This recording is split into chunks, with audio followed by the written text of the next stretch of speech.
কাঁধে ব্যাগ, চোখে সাদা রঙের পাওয়ার দেওয়া মোটা ফ্রেমের সানগ্লাস হাতে, পুরনো একটা ঘড়ি, পুরানো ঢিলে ঢালা একটা টি শার্ট, ময়লা বসে তিল বসেছে, পরনে থাকা প্যান্টটাও ঢিলে ঢালা, পায়ে পুরনো আমলের স্পঞ্জের জুতো, মাথার চুলগুলো ভালো করে আঁচড়ে নেওয়া সরিষার তেল মাথা থেকে চুইয়ে পড়ছে। ছেলেটি এগিয়ে আসে ভার্সিটির দিকে। চারদিকে যানবাহনের ধুলাবালি উড়ে এসে লাগছে তার শরীরে। এই রোদে পায়ে হেঁটে চলেছে ভার্সিটির উদ্দেশ্যে। খানিকটা পথ পায়ে হেঁটে এসে ভার্সিটির মাঠে উপস্থিত হয় ছেলেটি। চশমাটা হাত দিয়ে নাকের কাছে এনে ভালো করে চোখ দিয়ে দেখে চারিদিকটা, তারপর আবার চশমাটা ভালো করে পরে নেয়। ছেলেটি মাথা নিচু করে আরমনে পায়ে হেঁটে ভার্সিটির মাঠ পেরিয়ে কাউকে কোনো কিছু জিজ্ঞাসা না করে এদিক ওদিক থেকে সোজা মাথা নিচু করে পায়ে হেঁটে কলেজের মাঠ ছেড়ে ভেতরে প্রবেশ করছে। ভার্সিটির মাঠ পেরিয়ে প্রবেশ করে প্রিন্সিপালের রুমে, যেখানে প্রিন্সিপালের সাথে কথা বলে ছেলেটি বেরিয়ে পড়ে তার ক্লাসরুমের উদ্দেশ্যে। দোতলার সিঁড়ি ধরে করিডর পেরিয়ে যখনই ক্লাসরুমে ঢুকতে যাবে তখনই ঘটে বিপত্তি। ছেলেটির ধাক্কা খায় কোনো এক বস্তুর সাথে, দুজনেই পড়ে যায়। ছেলেটি চশমাটা হারিয়ে ফেলেছে, আবছা আবছা দেখতে পাচ্ছে, হাত দিয়ে খুঁজতে শুরু করছে চশমাটা। অন্যদিকে দ্বিতীয় জন উঠে পর পর শার্টের কলার ধরে ছেলেটির গালে বেশ কয়েকটি থাপ্পড় মারে আর বলে ওঠে, কিরে কানার বাচ্চা কানা, চোখে দেখতে পারিস না? কোথা থেকে আসে সেসব আবাল বা বাল আমার জন্য? মেয়েটি আর কোনো কিছু না বলে বেশ আরো কিছু ঝাড়ি দিয়ে বেরিয়ে পড়ে অজানা উদ্দেশ্যে। ছেলেটি ফ্লোরে হাত দিয়ে খুঁজতে থাকে, একসময় পেয়ে যায় তার চশমাটা। তারপর চশমাটা চোখে লাগিয়ে ঠিকঠাক করে আবার হাঁটা শুরু করেছে ক্লাসরুমের উদ্দেশ্যে। স্যার এখনো আসেনি। ছেলেটি তাকিয়ে দেখে সব বেঞ্চ বুকিং হয়ে গিয়েছে, শুধু সামনের একটা বেঞ্চ এবং পেছনের বেঞ্চটা বাকি আছে। তাই ছেলেটি আর কোনো দিক না তাকিয়ে সামনের বেঞ্চে বসে পড়ে। ক্লাসরুমে উপস্থিত থাকা সবাই হতবাক দৃষ্টিতে তাকিয়ে আছে ছেলেটির দিকে, কেননা এই বেঞ্চে আজ পর্যন্ত ববি ছাড়া কেউ বসেনি, আর এই ছেলেটি নতুন এসে তার জায়গা দখল করেছে। এটা দেখে সবাই বেশ অবাক হয়েছে। সবাই সেদিকে হাঁ করে তাকিয়ে আছে, কেউ কোনো কিছু বলছে না। খানিকক্ষণ পর স্যার ক্লাসরুমে উপস্থিত হয়, এক এক করে সবার পরিচয় নেয়। পরিচয় নেওয়ার মাঝখানে এসে হাজির হয় ববি। ববি বলে ওঠে, স্যার আজকাল কি কলেজে ছেলেমেয়ের অভাব পড়েছে যে কলেজে 2 টাকার ফকিররাও চান্স পায়? ও আমার বেঞ্চে বসার সাহস পায় কি করে? ছেলেটি কোনো কথা না বলে হাঁ করে তাকিয়ে থাকে মেয়েটির দিকে। প্রফেসর সাহেব ববির কথা মতো ছেলেটির কাছে এসে বলে ওঠে, এই ছেলে, কি নাম তোমার? আর ভার্সিটিতে এরকম খ্যাত সেজে এসেছো কেন? পরিষ্কার পরিচ্ছন্নতা বলতে তোমার কিছুই নেই। নাম কি তোমার? কোথা থেকে উঠে এসেছো? স্যারের মুখে এরকম কথা শুনে ছেলেটি বেঞ্চ থেকে উঠে পড়ে। ছেলেটি বেশ কিছুক্ষণ নীরবতা ভেঙে এবার বলে ওঠে, জি স্যার, আমার নাম রোহান, আমি এই পাশের একটা বস্তিতে থাকি। এর চেয়ে আর কোনো পরিচয় নেই আমার। ছেলেটির মুখে এরকম কথা শুনে সবাই হেসে ওঠে। প্রফেসর সাহেব ক্লাসরুমটাকে শান্ত হতে বলে, আবার বলে ওঠে, এই জায়গাটায় তুমি আর বসবে না। এই জায়গাটা সবসময় ববি বসে, আর তুমি ওই শেষ বেঞ্চে গিয়ে বসে পড়ো। আর কেউ কোনো কথা বলবে না। আমি ক্লাস শুরু করব, মন দিয়ে কাছ থেকে শুনবে। আর এই ছেলে, তুমি কাল থেকে পরিষ্কার জামা কাপড় একটু সুন্দর করে গোছগাছ করে আসবে। স্যার ওকে বলে দিন যাতে আমার সাথে বেয়াদবি না করে, না হলে এর পরিণাম কিন্তু খুবই খারাপ হবে। আর আজকে নতুন বলে তাকে ক্ষমা করে দিয়েছি। নেক্সট টাইম যদি সে এরকম কাজ করে তাহলে পুরো ভার্সিটিতে নাকখড় দেওয়া বন্ধ। এই বলে ববি তার জায়গায় বসে পড়ে, আর রোহান নামের ছেলেটা তার নিজের জায়গায় বসে যায়। ও হ্যাঁ, ববিকে চলুন তাহলে শুনে আসি। এই শহরের তালুকদার কোম্পানির তালুকদার শিকদারের বংশের একমাত্র মেয়ে। ববি দেখতে বেশ সুন্দর, বেশ স্মার্ট, স্টাইলিশ, হ্যান্ডসাম। দেখতে অসম্ভব সুন্দর, উজ্জ্বল ফর্সা, দুধে আলতা গায়ের রং। যেমনই সুন্দর তেমনই দেমাগ। বাবার টাকা আছে বলে কাউকে তো আঁকা করে না। যখন তখন যাকে যেখানে র্যাগিং দেয়। বাবার টাকা আছে বলে শিক্ষকরাও কিছু বলে না। সাথে তার বাবা এই কলেজের সভাপতি। কলেজের বিভিন্ন সময় বিভিন্ন দরকারি সামগ্রী তার বাবা দিয়ে দেয়। আর রোহান হচ্ছে কলেজের সাধারণ একটি ছেলে, যার পরিচয় নেই। পরিচয় বলতে তার ছেঁড়া শার্ট প্যান্ট পোশাক। ছেলেটি বেশ দেখতে, স্মার্ট, সরল সাদাই, ইনোসেন্ট, অনেক সুন্দর দেখতে, কিন্তু ছেলেটি কেমন যেন গাইয়া প্রকৃতির। প্রফেসর সাহেব এবার একটা বীজগণিত অঙ্ক করান। অঙ্কটা সবাইকে তুলে নিতে বলে প্রফেসর সাহেব তারপর বেরিয়ে যায় তার নিজ গন্তব্যে। এভাবে দেখতে দেখতে সব ক্লাস শেষ করে ভার্সিটি থেকে সবাই বের হয় ক্যাম্পাসের উদ্দেশ্যে। ছেলেটি কারোর দিকে কোনো কিছু না বলে চশমাটা ঠিক করে মাথা নিচু করে ক্লাসরুম থেকে বেরিয়ে ক্যাম্পাসের দিকে যায়। ক্যাম্পাসের দিকে গিয়ে বসে বট গাছের নিচে সবাই যে যার মতো দল করে আনন্দের সাথে ক্যাম্পাসে যা যেটা ইচ্ছে খাচ্ছে। ছেলেটি পকেটে হাত দিয়ে দেখে তার পকেটে মাত্র 50টি টাকা আছে। তারপর সেই টাকা দিয়ে একটা পার্টি আর কলার কিনে নিজেই খেতে বসে পড়ে। অন্যদিকে কিছুক্ষণের মধ্যে ভার্সিটিতে পর পর বেশ কয়েকটা গাড়ি এসে হাজির হয়। গাড়িগুলো থেকে নেমে আসে অজানা ব্যক্তিটি সোজা প্রিন্সিপালের রুমে চলে যায়। এক দৃষ্টিতে তাকিয়ে আছে সেদিকে, মুচকে একটা হাসি দেয় আর আপন শুয়ে খেয়ে নেয়। হঠাৎ তার হাতে থাকা নোকিয়া ফোনটা বেজে ওঠে। ফোনের ওপাশ থেকে বলছে, হ্যালো ভাই, আপনি কোথায় আছেন? ভার্সিটিতে প্রবেশ করেছে আপনার শিকার, আপনার ফাঁদে পা দিয়েছে।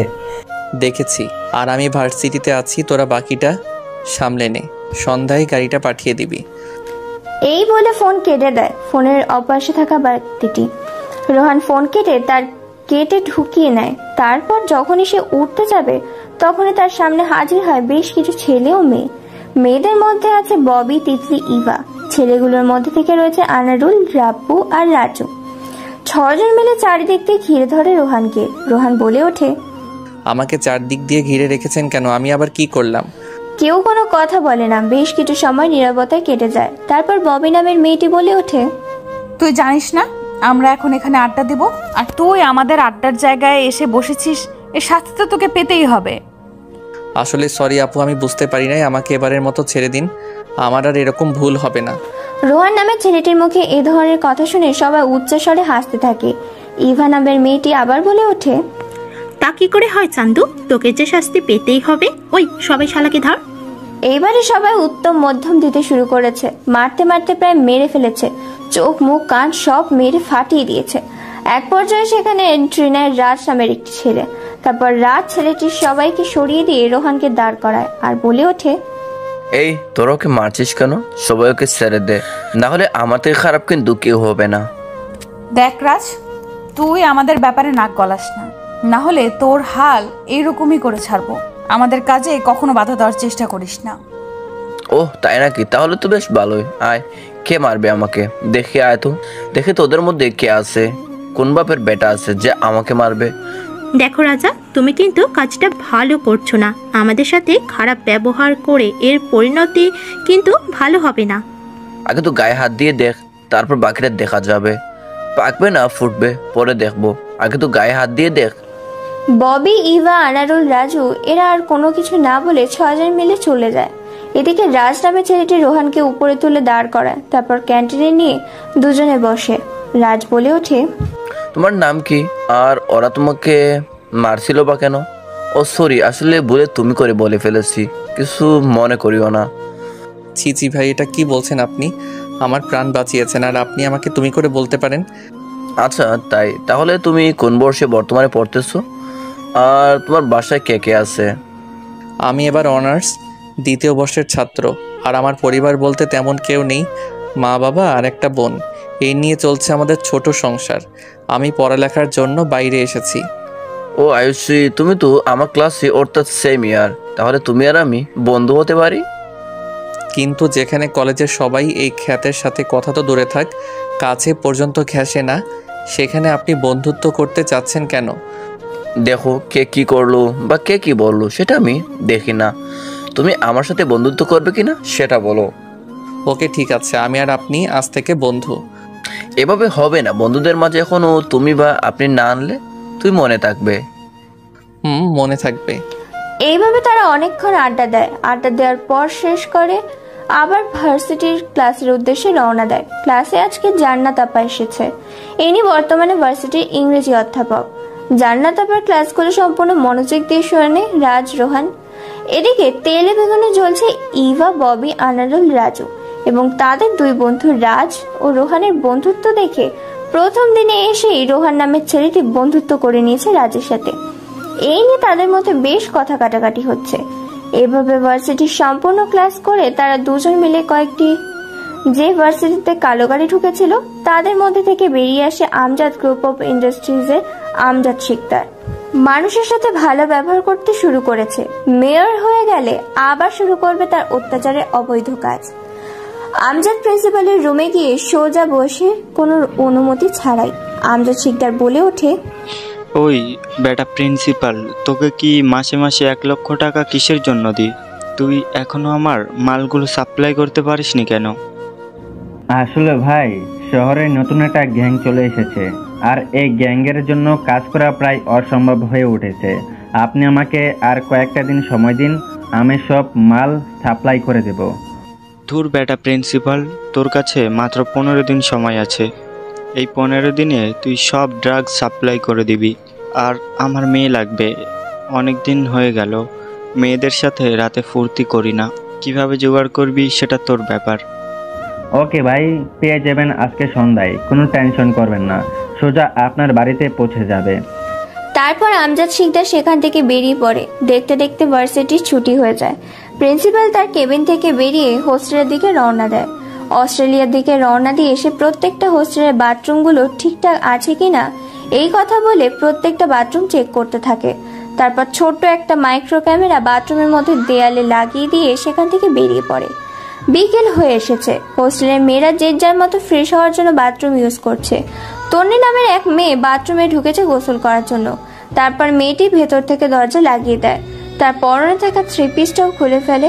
এখন শুধু পরনে ব্রা আর ছোট্ট একটা প্যান্ট। ধীরে ধীরে সাথে ছোট প্যান্টটা খুলে ফেলে। তারপর শাওয়ার ছেড়ে দিয়ে গোসল করতে থাকে। সারা শরীর সিসিটিভি ক্যামেরায় রেকর্ড করে নিচ্ছে। বাথরুমের দেয়ালে থাকা মাইক্রোফোন, ক্যামেরা রাখার জন্য সবকিছু স্পষ্ট মোবাইলে বসে দেখছে প্রিন্সিপাল। তারপর মেয়েটি বাথরুম থেকে বের হয়ে যায়। দেখতে দেখতে সন্ধ্যা হয়ে এসেছে। হঠাৎ করে মেয়েটির দরজায় নক করে। তারপর মেয়েটির দরজা খুলে দেয়। আর যাকে দেখে তাকে দেখে অবাক। প্রিন্সিপাল বলে ওঠে, কেমন আছো তুমি? তোমায় এখন যেটা করতে হবে সেটা হচ্ছে তোমাকে একজনের কাছে আজকে রাতের জন্য যেতে হবে। জি স্যার, কার সঙ্গে কার কাছে যাব, কেনই বা যাব? এরপর প্রিন্সিপাল সে বাথরুমের ভিডিওটা ওপেন করে দেখায় তন্নিকে। এই ভিডিওটা দেখে একেবারে কান্না করে ফেলেছে। কাঁদতে কাঁদতে এবার বলে ওঠে, স্যার, আপনি এত খারাপ, আগে জানলে আমি কোনোদিনই কলেজে ভর্তি হতাম না। প্লিজ আপনি ভিডিওটা ডিলিট করে দিন, না হলে আমার জীবন ধ্বংস হয়ে যাবে। আর আমি আপনার এই প্রস্তাবে রাজি না। দেখো, তুমি যদি আমার কথায় রাজি না হও তাহলে এই ভিডিওটা আমি নিয়ে নেট দুনিয়া ছেড়ে দেব। তখন তোমায় নিজেকে শেষ করে দেওয়া ছাড়া আর কোনো উপায় থাকবে না। বিনিময়ে তুমি এবার কলেজে ফার্স্ট হওয়ার চান্সও পাবে। তোমার সকল রকম সাপোর্ট দেব আমি। বিনিময়ে তুমি আমার এই কথাটা রাখো, ভার্সিটির কোনো ফি দিতে হবে না। তুমি একদম ফ্রিতে লেখাপড়া করতে পারবে। হোস্টেলে তোমাকে কোনো ফি দিতে হবে না। অনেক হয়েছে স্যার আপনার বাজে কথা। আর আপনি আপনার বাজে কথা বলা বন্ধ করুন, নয়তো আমি আইনের সাহায্য নিতে বাধ্য হব আর আপনাকে জেলের ঘানি টানাবো। তার মানে তুমি আমার কথা শুনবে না? তাহলে আবার নিজের মৃত্যুর জন্য প্রস্তুত হও, কারণ এই ভিডিওটা মাত্র একটা ক্লিকে সারা পৃথিবী ছড়িয়ে পড়বে। তখন তুমি লোক সমাজে মুখ কি করে দেখাবে? মেয়েটি আর কোনো কিছু উপায় না পেয়ে বেরিয়ে পড়েন প্রিন্সিপালের সাথে আমজাদ শিকদারের বাড়িতে। তারপর মেয়েটিকে আমজাদ শিকদারের বাড়িতে রেখে প্রিন্সিপাল চলে আসে। তারা নিজের বাড়িতে পায়ের উপর পা দিয়ে সিনেমা দেখছে। দেখতে দেখতে সন্ধ্যা হয়ে যায়। চারিদিকে হালকা কুয়াশা আবরণ সৃষ্টি হয়েছে। যানবাহনেরও কোলাহল কমে যাচ্ছে ধীরে ধীরে। রাত 9টা বাজে। আমজাদ শিকদার বেশ রেডি হয়ে প্রস্তুতি নিয়ে রুমের মধ্যে প্রবেশ করে। রুমের মধ্যে বসে আছে তন্নি। ধীরে ধীরে আমজাদ শিকদার গিয়ে তন্নির নিজের ঘাড়ে বেশ কয়েকটি চুমু খায়। তারপর জোরপূর্বকভাবে তার সঙ্গে অত্যাচার করতে থাকে। শরীর থেকে সব ছিঁড়ে ফেলে দেয়। খুবলে খুবলে খেতে থাকে তার শরীরটাকে। যেখানে কামড় দিয়েছে সেখানে রক্ত বের করে দিয়েছে এই নরখাদ্য আমজাদ শিকদার। আমজাদ শিকদার ধীরে ধীরে তন্নিকে ভোগ করতে থাকেন। এক পর্যায়ে এরকম অমানবিকতার অত্যাচার নিতে না পেরে সেন্সলেস হয়ে পড়ে যায়। তারপর জিসানকে মেয়েটিকে নিয়ে ভার্সিটির মাঠে উলঙ্গ অবস্থায় ফেলে আসতে বলে। আমজাদ শিকদার নিজের রুমে চলে যায়। জিসান রুমে এসে দেখে নিজেকে সামলাতে না পেরে সেও খুবলিয়ে খুবলিয়ে খেতে থাকে তন্নিকে। তন্নির লজ্জাস্থান ফেটে রক্ত বের হচ্ছে। আর এত অত্যাচার সহ্য করতে না পেরে তন্নি সেখানেই মারা যায়। গভীর রাত 12টার দিকে তন্নির লাশটাকে ভার্সিটির মাঠে ফেলে আসে জিসান। রাত প্রায় 1টা বাজে। চারিদিক দিয়ে শুনশান নীরবতা। বস্তির একটা কুড়ে ঘরের দরজা খুলে বাড়ির ভেতর থেকে বের হলো এক স্যুট বুট, কালো হ্যাট পরা, হাতে গ্লাভস, মুখে সিগারেট, পরিহিত এক আগন্তুক বেরিয়ে এলো। বস্তির গলি পথ দিয়ে বের হয়ে রাস্তার ধারে আনমনে হেঁটে চলেছে। হঠাৎ করে পরপর বেশ কয়েকটা কালো গাড়ি এসে থমকে যায় তার সামনে। গাড়ির দরজাগুলো ভেতর থেকে কেউ একজন খুলে দেয়। আগন্তুকটি গাড়ির ভেতরে ঢুকে পড়ে। গাড়ি চলছে তার আপন মনে। দেখতে দেখতে রাত 3টে বেজে যায়। পুরো পরিবেশটা শুনশান, চাঁদের আলোয় বেশ পরিষ্কার। চারিদিকটা তবে হালকা কুয়াশা জমেছে। গাড়িগুলো চলে আসে একটা নাইট ক্লাবের সামনে।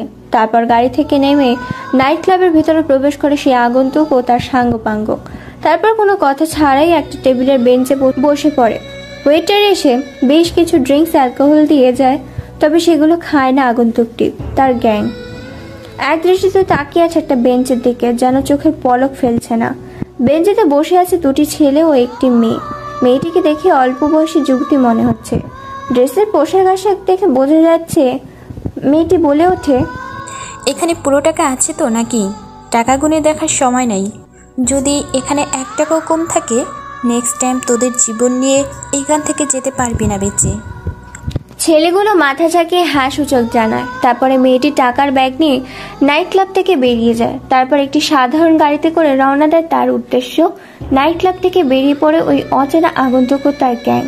তারপর ধাওয়া করতে থাকে সেই সাদা রঙের গাড়িটিকে। দেখতে দেখতে 3:30 বেজে যায়। এক পর্যায়ে অন্ধকার রাস্তার মধ্যখানে গাড়িটিকে চারিদিক দিয়ে ঘিরে ফেলেছে। না পারছে গাড়িটির সামনে এগিয়ে যেতে, না পারছে পেছনে যেতে। গাড়ি থেকে মেয়েটি নেমে আসে। তার উপর গাড়ি থেকে নেমে আসে অজানা আগন্তুকটিও। মুখোমুখি এসে দাঁড় হয় দুজন। মেয়েটি বলে ওঠে, কে তোরা? তোদের কি চাই? আমার পথ আটকে আছিস কেন? এটা কি রকম অসভ্যতামি? আমি একটা মেয়ে, রাস্তায় পথ কেন আটকিয়েছেন? আগন্তুকটি আর কোনো কথা না বলে মেয়েটির হাত থেকে থাকা ফোনটা আর টাকার ব্যাগটা নিয়ে নেয়। তারপর তার দলের সাব্বিরকে দিয়ে দেয়। হ্যাঁ, ওই আগন্তুকটি আর কেউ নয়, সেটা হচ্ছে রোহান। মেয়েটি এটা দেখে ভয় পেয়ে যায় হালকা, তবুও সাহস রেখে বলে ওঠে, তোদের মৃত্যুর ভয় নেই নাকি যে আমার পথ আটকে আছিস? যদি নিজেদের ভালো চাস, তো নিজেদের জীবন বাঁচাতে চাস, তাহলে এখান থেকে এক্ষুনি চলে যা। মেয়েটি এরকম কথা শুনে রোহান শুধু সবাই হাসতে থাকে। মেয়েটি ভয় পেয়ে যায়, তবুও নিজেকে কন্ট্রোল করে নেয়। হঠাৎ করে পেট থেকে বন্দুকটা বের করে রোহানের দিকে তাক করে। সাথে সাথে রোহান 2 পায়ে 2টো গুলি করে দেয় মেয়েটি ধপ করে বসে পড়ে। তারপর কোনো কথা ছাড়াই রোহান ও তার দলবল মেয়েটিকে নিয়ে রওনা দেয় তাদের উদ্দেশ্যে। ভোর 4টে বেজে গেছে। মেয়েটিকে রোহানের রুমে নিয়ে আসে। তারপর মেয়েটিকে খাটে ফেলে দেয়। তারপর প্যান্ট থেকে বেলটা নিয়ে একের পর এক মারতে থাকে মেয়েটিকে। তারপর মেয়েটি শরীর থেকে সকল রকমের কাপড় খুলে নেয়। তারপর আগুন জ্বালিয়ে দেয়। উলঙ্গ অবস্থায়, নগ্ন অবস্থায় মেয়েটির শরীরে বেল্টের বাড়ি দিতে থাকে। এমনকি লজ্জাস্থানে মেয়েটি গরুর মাথায় চিৎকার করছে। তবুও পশুদের মতো মারতে থাকে রোহান, কেননা মেয়েটি একটি ভার্সিটি থেকে বিভিন্ন ছাত্রছাত্রী ও মেয়েদেরকে নিয়ে সে বিভিন্ন ব্যবসা করে, তাই তাকে আজকে তুলে নিয়ে এসেছে। আর তার শাস্তিটা এতই ভয়ঙ্কর হতে চলেছে যেটা অতুলনীয়। মারতে মারতে ফাটিয়ে ফেলা সারা শরীর রক্ত চুয়ে চুয়ে পড়ছে। তারপর তার ওই ফাটা ক্ষতস্থানে এক রাসায়নিক কেমিক্যাল ঢেলে দেয়। তাতে মুহূর্তের মধ্যে শরীরটা গলে যেতে শুরু করেছে। সাথে পৌঁছতে তারপর মেয়েটি লজ্জাস্থানে ছুরি দিয়ে আঘাত করে খণ্ড বিখণ্ড করে ফেলেছে তার লজ্জাস্থান। তারপর মেয়েটির পেট কেটে দেয়। পেটের ভেতর থেকে লিভার ও 2টো কিডনি বের করে নেয়। পেটের মধ্যে অ্যাসিড ও কিছু রাসায়নিক দ্রব্য ঢেলে দেয়। চোখ দুটো জীবন্ত অবস্থায় উপড়ে ফেলে। মুখের জিহ্বাটা কেটে নেয়। এখনো জীবিত আছে মেয়েটি, কিন্তু কথা বলতে পারছে না। ছুরি দিয়ে আরো বেশ কয়েকবার আঘাত করে শরীরটাকে চিরে খণ্ড বিখণ্ড করে ফেলেছে। প্রতিটি লজ্জাস্থানে আঘাত করেছে মেয়েটি। তারপর মেয়েটিকে রাস্তার পাশে নিয়ে গিয়ে খাটি শালায় দিয়ে আগুন জ্বালিয়ে দেয়। মেয়েটি ছটফট করতে করতে সেখানেই মারা যায়। মেয়েটির শরীর দাউ দাউ করে জ্বলছে। দেখতে দেখতে সকাল হয়ে গেছে। শহরে হইচই পড়ে গেছে। শহরে একজনের দেহ পুড়ে ছাই হয়ে গেছে, আর অপরজন মেয়েকে উলঙ্গ করে ভার্সিটির মাঠে রেখে চলে গেছে। Police, rape, CBI, army, CID হাজির হয়েছে মাঠ প্রাঙ্গণ শহরে। 2টা খুন হইচই মাতিয়ে তুলেছে পুরো শহরে। হেলতে তুলতে গতকালের স্টাইলে ভার্সিটিতে প্রবেশ করছে রোহান। রোহান সামনে এগিয়ে গিয়ে দেখতে পায় ভার্সিটির মাঠে অসংখ্য লোক ভিড় জমিয়েছে। দেখতে পায় একটি লাশ মানুষ বলাবলি করছে মেয়েটিকে নিয়ে। কেউ বা কারা নৃশংসভাবে রেপ করে হত্যা করে ফেলে গেছে উলঙ্গ অবস্থায় ইউনিভার্সিটির মাঠে। সবার চোখের অগোচরে ফোন বের করে পিক তুলে নেয়, তারপর সেন্ড করে দেয় সাব্বিরের নাম্বারে। আর খোঁজ নিতে বলে মেয়েটিকে কেউ চেনে কিনা, কাল রাতে কোথাও দেখেছে কিনা। পুলিশ মেয়েটার লাশটা নিয়ে চলে যায়। পুরো মাঠটা ফাঁকা হয়ে গেছে। মুহূর্তের মধ্যে ছাত্রছাত্রীরা যে যার মতো কাজে লেগে পড়েছে। বেখেয়ালি আনমনে পায়ে হেঁটে ক্লাসরুমে যাচ্ছিল রোহান। হঠাৎ করে কেউ একজন রোহানকে লেগ মারে, সাথে সাথে রোহান মুখ থুবড়ে মাটিতে পড়ে যায়। কপালটা হালকা কেটে যায়, তারপর উঠে দাঁড়ায়। হালকা করে ধুলোবালিগুলো ঝেড়ে নেয় পোশাক থেকে। সামনে তাকিয়ে দেখতে পায় তার সামনে ববি দাঁড়িয়ে আছে। তার মানে ববি তাকে ল্যাং মেরেছে। কোনো কিছু না বলে মুচকি একটা হাসি দিয়ে যখনই চলে যাবে তখনই পেছন থেকে বলে ওঠে ববি, ওই ফকিনের বাচ্চা, দাঁড়া বলছি। সরি না বলে কোথায় যাচ্ছিস? তুই যে আমায় ধাক্কা দিয়ে আমার পুরো জামা কাপড় নোংরা করে দিলি, এটার ক্ষতিপূরণ কে দিবে শুনি? ববির কথায় থমকে যায় রোহান। তার কিছুক্ষণ পরেই চলে আসে ববির বন্ধু বান্ধবীরা। রোহান কোনো কিছু না উপায় পেয়ে মাথা নিচু করে মৃদু কণ্ঠে বলে ওঠে, আপু আমার ভুল হয়ে গেছে, আসলে আমি খেয়াল করিনি, সরি আপু। ববি এই কথা শুনে পুরো ভার্সিটির মাঠে এতগুলো ছেলে মেয়ের সামনে পরপর বেশ কয়েকটা থাপ্পড় লাগিয়ে দেয় তার গালে, আর বলে ওঠে, তো সাহস হয় কি করে? শুধু সরি বললে সবকিছুই শেষ। তোকে তো আজকে। এই বলে যখনই রোহানকে মারতে যাবে ঠিক তখন সেখানে হাজির হয় রাজ। রাজকে দেখে ইভা বলে ওঠে, ওই তো চলে এসেছে হিরো, তাকে বাঁচাতে। হ্যাঁ চলে এসেছি, তাতে তোমাদের কি? ওকে ছেড়ে দাও, আর নেক্সট টাইম যদি এমন করতে দেখেছি তো তোদের খবর খারাপ করে ছাড়বো। এই বলে রাজ রোহানকে নিয়ে ক্লাসে চলে যায়। ওদের যাওয়ার দিকে সবাই তাকিয়েছে। তারপর রাজ বলে ওঠে, কে রে, তুই কি প্রতিবাদ করতে শিখিসনি? মুখ বুঝে আর কত সহ্য করবি, এবার তো প্রতিবাদ কর। রাজের কথায় কোনো উত্তর দেয় না রোহান। রোহান একটা মুচকি হাসি দেয়। বেশ কিছু সময় নীরবতায় কেটে যায়। কিছুক্ষণ পর রোহান ভাঙা ফোনের কল আসে। ফোন বের করে দেখে সাব্বির কল করেছে। রিসিভ করতেই বলে, ভাই ছেলেটার খবর পেয়ে গিয়েছি। ছেলেটা শহরের একটা টোকাই মাস্তান, বিভিন্ন খারাপ কাজের সাথে যুক্ত, মানুষকে কর দেয়। তার প্রধান কাজ অসহায় মানুষকে ধ্বংস করে তার প্রধান উদ্দেশ্য। সে কারো কথা মতো কাজ করে। তার নাম জিসান। সে বিভিন্ন অপরাধ করে, কিন্তু ওপরে কারো পাওয়ার থাকায় সে কাউকে তোয়াক্কা করে না। পুলিশ তাকে গ্রেফতার করে না। ওকে ঠিক আছে, আমি দেখে নিব, তুই কাজ চালিয়ে যা। ঠিক আছে ভাই, রাখি এখন। আর আমি এই মুহূর্তে ভার্সিটিতে আছি, আর ফোন করিস না। এই বলে ফোন কেটে দেয় রোহান। হাঁ করে এক দৃষ্টিতে তাকিয়ে আছে রাজ। রাজ কোনো কিছু বলতে চাইবে তার আগে রোমান থামিয়ে দিয়ে দুজনে ক্লাসের ভিতরে চলে যায়। তারপর নতুন একজন শিক্ষিকা আছে, তিনি আজকেও ক্লাস করান। দেখতে দেখতে ভার্সিটির কিছু ক্লাস শেষ হয়ে ভার্সিটির ক্যাম্পাসের জন্য সবাই বের হয়। ক্যাম্পাসে যে যার মতো করে আড্ডা দিচ্ছে, কেউ খাবার খাচ্ছে, কেউ গল্প করছে, কেউ বই খুলে পড়াশোনা করছে, আবার কেউ কেউ ফোনে পাবজি খেলছে, ফ্রি ফায়ার খেলছে, তো কেউ মুভি দেখছে। রাজ আর রোহান মিলে এক বেঞ্চিতে বসে আছে। তখনই ভার্সিটির মাঠে প্রবেশ করে বেশ কিছু ছেলে পেলে, গুন্ডা টাইপের। ভার্সিটির মাঠে এসে বাইকগুলো স্ট্যান্ড করে তারপর চারিদিকটা ভালো করে দেখতে থাকে। সেখান দিয়ে একটা মেয়ে হেঁটে যাচ্ছিল। মেয়েটির নাম রুনা। হঠাৎ করে ছেলেগুলোর মধ্যে থেকে তাদের লিডার রুনা নামের মেয়েটির ওড়না নিয়ে নেয়। মেয়েটি লজ্জায় সেখানে দাঁড়িয়ে যায়। সবাই সেদিকে তাকায়। সবাই ভেবে নিয়েছে মেয়েটির ইজ্জত শেষ এখানে। সবাই হাঁ করে ক্যাম্পাসের দিকে তাকিয়েছে। তারপর ছেলেটি পকেট থেকে সিগারেট বের করে নেয়। তারপর সিগারেটটা যখনই ধরাতে যাবে, কিন্তু সিগারেটটা ধরাতে পারে না। অনেকবার চেষ্টা করে, কম বেশি সবাই চেষ্টা করছে সিগারেটটাকে ধরানোর, কিন্তু ধরতে পারছে না। তাই রাগের মাথায় ছেলেগুলো লিডার মেয়েটির শরীরে জামায় এক টান ছিঁড়ে দেয়। মেয়েটি লজ্জায় পড়ে যায়। কি করবে কোনো কিছু ভেবে পাচ্ছে না। দু হাত দিয়ে নিজেকে আগলে রেখেছে। এটা দেখে সবাই এগিয়ে আসে। ভার্সিটির ক্যাম্পাসে সিগারেট ধরানোর চেষ্টা করছে ছেলেটি। তারপর সবাই তাকিয়ে তাকিয়ে দেখছে সেদিকে, কিন্তু কেউ সামনে এগিয়ে যাওয়ার সাহস পাচ্ছে না।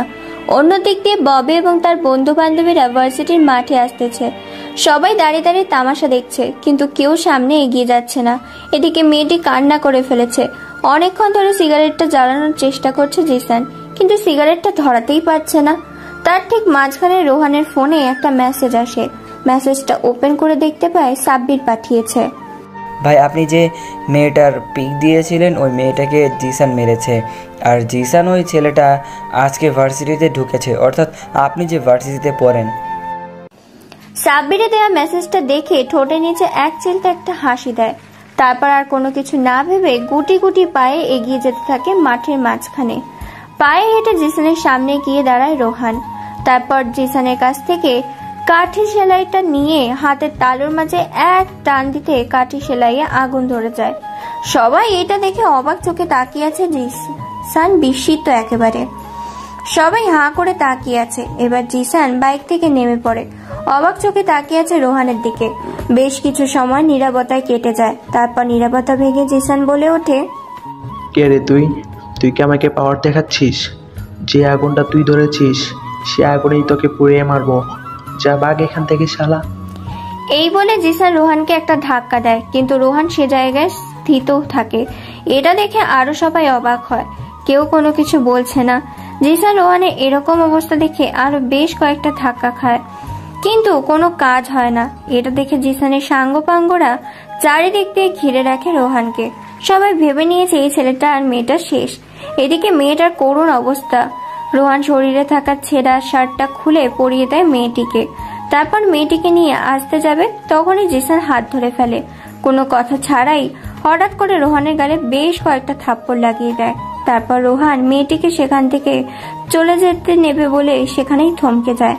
অন্যদিকে এতক্ষণ দাঁড়িয়ে দেখছিল ববি ও তার দলবল। সবাই হাঁ করে এক দৃষ্টিতে তাকিয়ে আছে রোহানের দিকে, কেননা রোহানের সিক্স প্যাক বডি দেখে সবাই চমকে উঠেছে। উজ্জ্বল ফর্সা, তার বুকে ধবধবে সাদা, দেখে হিরোদের থেকেও সুপার হিরো মনে হচ্ছে। বাইরেটা যেমন তেমন ভেতরটা অসম্ভব সুন্দর। মেয়েরা তো প্রথম দেখায় ক্রাশ খেয়ে ফেলেছে। সাথে ক্রাশ নামক ব্রাশও রয়েছে। সাথে ক্রাশ নামক ব্রাশ খেয়ে আছে ববি। ববি যেন চোখের পলকই ফেলছে না, হাঁ করে তাকিয়ে আছে। এরপর জিসানে একটা লোক হকি স্টিক দিয়ে এসে রোহানের পায়ে বাড়ি মারে। হকি স্টিকটা ভেঙে 2 খণ্ড হয়ে যায়, কিন্তু রোহানের কোনো টনক নড়ে না। এটা দেখে সবাই হাঁ করে তাকিয়ে আছে।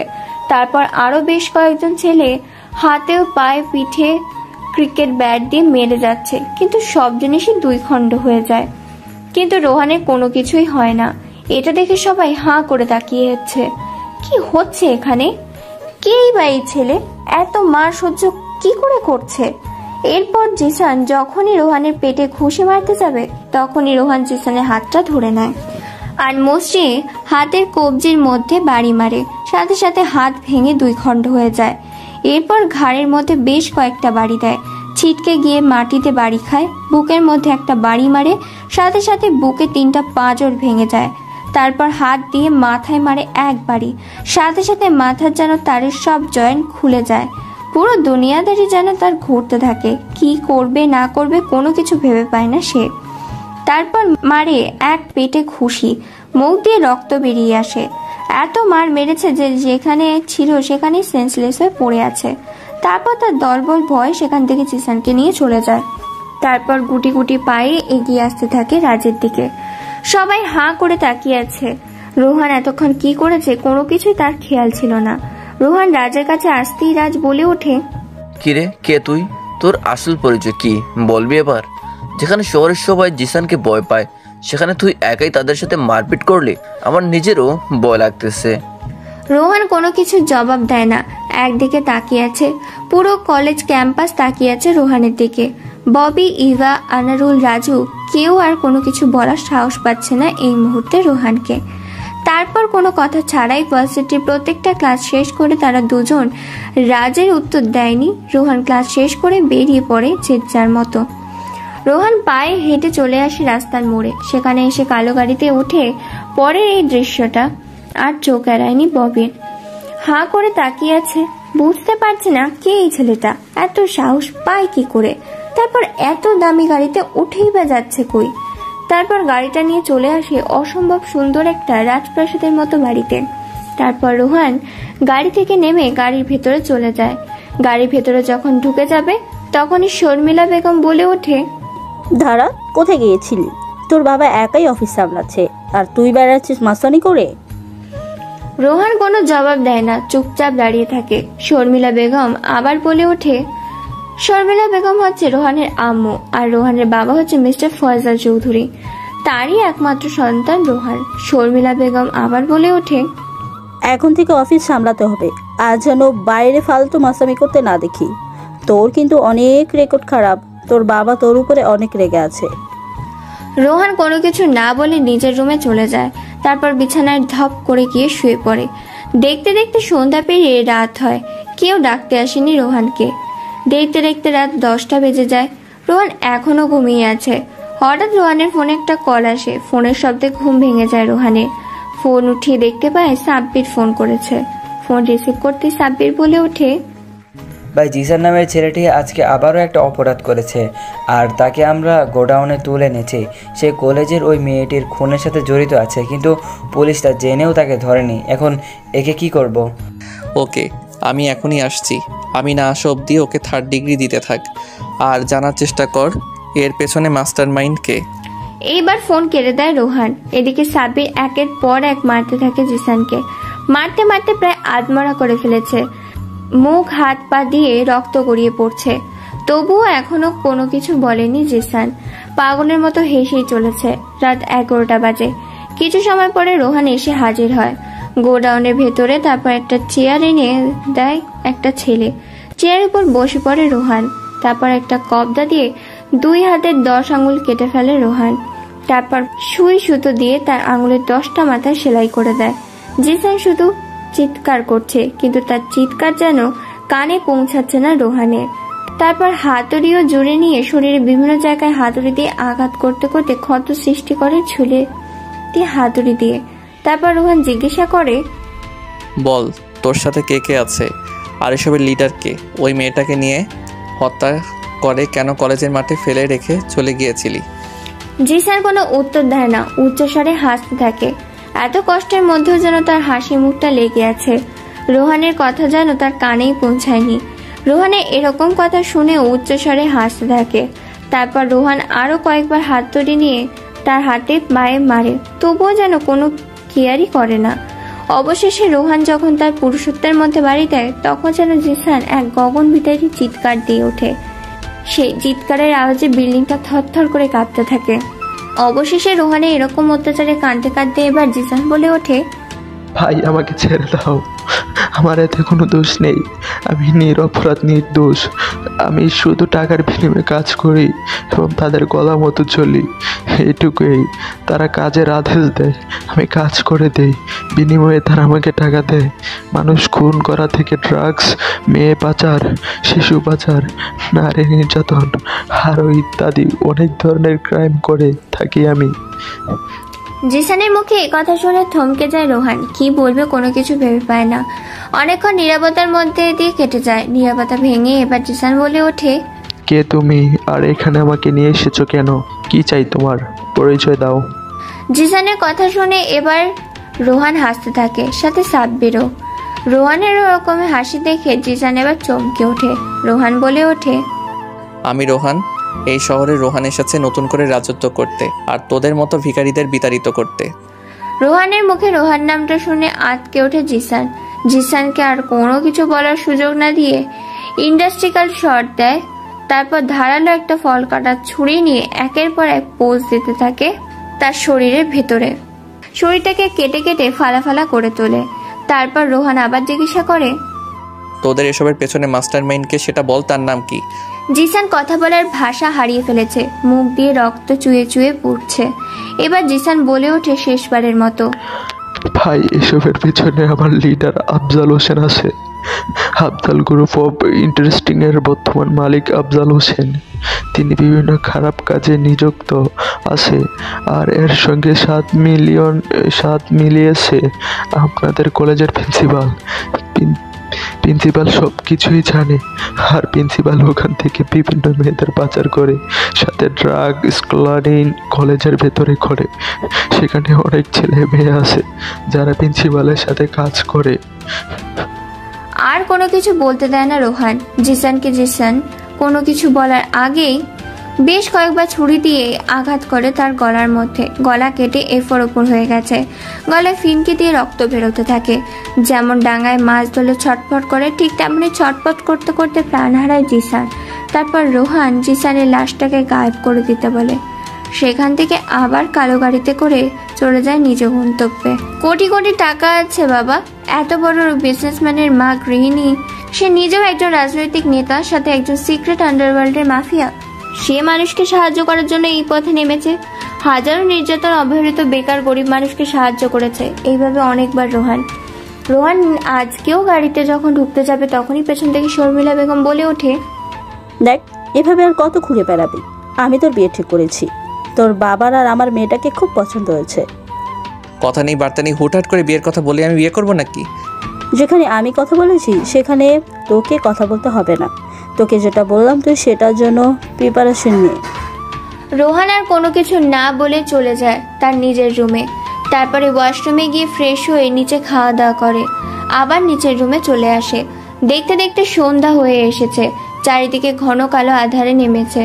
অন্যদিকে বিছানায় শুয়ে শুয়ে উল্টো হয়ে ভাবছে ববি। রোহানের সেই সিক্স প্যাক বডি, উজ্জ্বল শ্যামলা গায়ের বর্ণ, বুকটা দেখে যেন সে মুগ্ধ হয়ে গেছে। ববির কল্পনা জগতে যায়। ববি ঘুমিয়ে যায়, টেরও পায়নি কখন ঘুমিয়েছে। ফোনে কিছু একটা করতে করতে ঘুমিয়ে গেছে। সাব্বিরের ফোনের ঘুম ভাঙে সাব্বির। ফোন করে জানিয়েছে নতুন একটা মিশনে যেতে হবে তাদেরকে। তাই রেডি হয়ে বেরিয়ে পড়েছে রোহান সাব্বিরের কাছে যাওয়ার জন্য। গাড়ি নিয়ে বেরিয়ে পড়ে। তারপর একটা বস্তিতে নেমে যায়। আবার সেই বস্তি থেকে বের হয়ে ব্ল্যাক কালারের জ্যাকেট, স্যুট, বুট এবং হেড পরে তৈরি হয়ে যায় একটি অজানা গন্তব্যের উদ্দেশ্যে কালো গাড়িতে করে। গাড়ি চলছে, এখন ঘড়িতে 11টা বেজে গেছে। আর সিটির রাস্তা পেরিয়ে চলে আসে একটি আঞ্চলিক এলাকাতে, যেগুলোতে বিভিন্ন সরকারি অফিসার কোয়ার্টার হিসাবে থাকে। অবর্তমান সুন্দর একটি কোয়ার্টার বাড়িতে গাড়িগুলো নিয়ে থামে। তারপর গাড়ির জানলা খুলে দেয়। গাড়ির ভেতর থেকে রোহান বেরিয়ে আসে। রোহানকে চেনা যাচ্ছে না। বাড়ির সামনে কলিং বেল বাজাতেই ভেতর থেকে কেউ একজন দরজা খুলে দেয়। দরজা খুলে দেওয়ার সাথে সাথে চমকে যায়। হঠাৎ করে বাড়ির সামনে কালো মুখোশধারী লোকগুলোকে দেখে প্রিন্সিপাল হক চকিয়ে ওঠে। যখনই প্রিন্সিপাল দরজা বন্ধ করতে যাবে তখনই দরজায় পরপর বেশ কয়েকটা লাথি মেরে দরজার ভেতর দিয়ে হুড়মুড়িয়ে ঢুকে পড়ল কালো পোশাকধারী লোকগুলো। সোফায় গিয়ে বসে পড়ে রোহান। রোহানের চারিদিক দিয়ে তার সাঙ্গপাঙ্গরা ঘিরে রেখেছে। কারো হাত থেকে বন্দুক, কারো হাত থেকে স্নাইপার, কারো হাত থেকে ছুরি।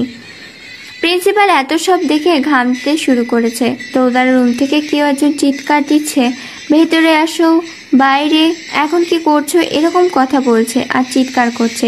মেয়েটি যত চিৎকার দেয় তত প্রিন্সিপাল ঘামতে থাকে। রোহান সাব্বিরকে ইশারা করতে সাব্বির উপরে গিয়ে দেখতে যায়। সাব্বির যা দেখে তা দেখে নিজের চোখকে বিশ্বাস করতে পারছে না। চোখগুলো কঠোর থেকে বেরিয়ে আসার উপক্রম হয়েছে।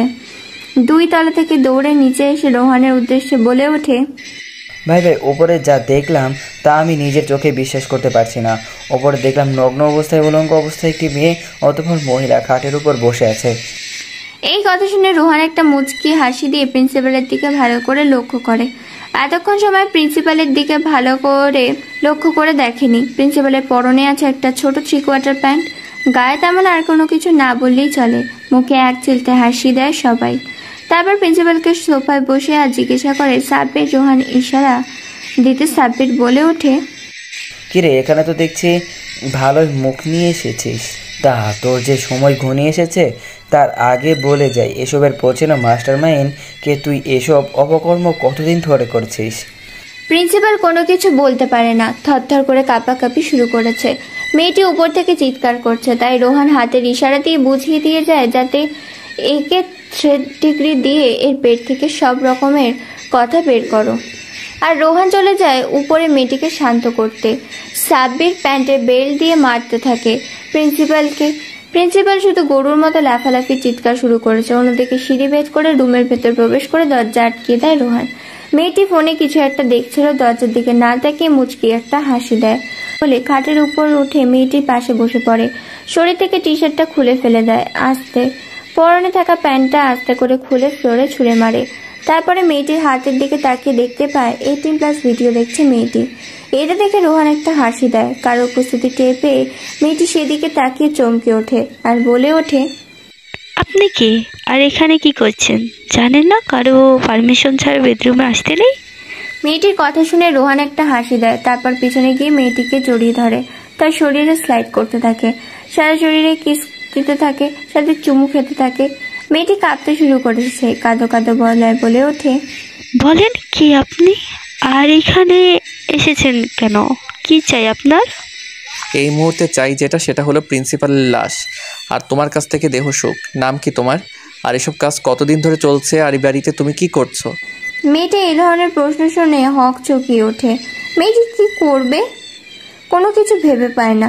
ধাক্কা দিয়ে পালিয়ে যেতে চাইলে রোহান তাকে চেপে ধরে, তারপর মেয়েটিকে খাটে শুয়ে দেয়, তার উপরে উঠে পড়ে আর বলে, নিজের পরিচয় দিবি নাকি নৃশংসভাবে নিজের মৃত্যুটাকে নিজের সামনে দেখবি?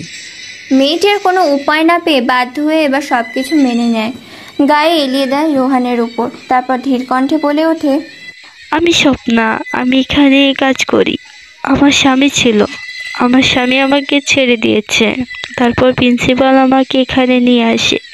আমি তার সাথে কাজ করি আর আমরা স্বামী স্ত্রীর মতো একই বিছানায় ঘুমাই।